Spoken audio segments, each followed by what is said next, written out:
నమస్తే BCC news కి స్వాగతం. నా పేరు విజయ. నేటి ముఖ్యాంశాలు. కన్నుల పండుగగా శోభయమానంగా దేవీబెట్ట శ్రీ రంగస్వామి మహారథోత్సవం కర్నూలు జిల్లా ఎమ్మిగనూరు మండల పరిధిలోని దేవీబెట్ట గ్రామంలో వెలిసిన మహిమాన్వితుడు శ్రీ శ్రీ రంగస్వామి మహారథోత్సవం శనివారం అంగరంగ వైభవంగా భక్తులకు కనువిందు చేస్తూ శోభయమానంగా సాగింది. ముందుగా మహారథోత్సవం ముందు వేద పండితులు వేద మంత్రాలతో హోమం నిర్వహించారు. గ్రామంలోని రెడ్డిమాను తిప్ప కుమారుడు రెడ్డిమాను బలరాముడు ఇంటి నుండి బాజా భజంత్రులతో మహారథోత్సవం ముందుకు తీసుకుని వచ్చి ప్రత్యేక పూజలు నిర్వహించారు. అనంతరం శ్రీ శ్రీ రంగస్వామి ఆలయం నుండి ఆలయ అర్చకులు శ్రీ రంగస్వామి ఉత్సవ మూర్తులను నందికోలు బాజా భజంత్రులతో మహారథోత్సవం వరకు తీసుకుని వచ్చి శ్రీ శ్రీ రంగస్వామి ఉత్సవ మూర్తుల్ని మహారథోత్సవంపై ఆసీనులు చేశారు. హాజరైన అశేష భక్తులను హొరాం హొరా అంటూ చేసిన హర్షధ్వనుల మధ్య భక్తులకు కనువిందు చేస్తూ రమణీయంగా శోభయమానంగా శ్రీ రంగస్వామి మహారథోత్సవం గ్రామీణ సిఐ మధుసూదన్ రావు నేతృత్వంలో గ్రామీణ ఎస్ఐ కె శ్రీనివాసుల ఆధ్వర్యంలో తమ పోలీస్ సిబ్బందితో కలిసి కల్పించిన బందోబస్తు మధ్య ప్రశాంతంగా సాగి ఈ కార్యక్రమంలో గ్రామ సర్పంచ్ వెంకటరామరెడ్డి, టీడీపీ మండల నాయకులు దేవీబెట్ట సోమేశ్వరరెడ్డి, గ్రామ పెద్దలు, ప్రజలు, భక్తులు పాల్గొన్నారు.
దేవపేట గ్రామంలో సుమారు నాకు ఇప్పుడు 65 సంవత్సరాలు.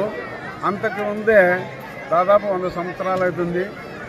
మా గ్రామంలో రంగస్వామి జాతర పక్క పల్లెలలో కానీ ఇతర గ్రామాల నుంచి చాలామంది వచ్చి మా రంగస్వామిని దర్శించుకొని ఆయన పూజ చేసుకొని తర్వాత మా గ్రామాన్ని చల్లగా చూడాలని కోరుకుంటూ మా రైతులకు నా పేరు సోమేశ్వర రెడ్డి దేవబెట్ట. మా ఊరు తిరణాల చాలా పెద్దగా జరుగుతుంది. సుమారుగా చుట్టుపక్కల పల్లెలల్లా దీన్ని చాలా తిరుగుతున్నారు. ఈ గేమ్ 30 లక్షల పైబడి ఉంది కాబట్టి ఎక్కడున్నోళ్ళు దీన్నే చూడండి. వెంకటరామరెడ్డి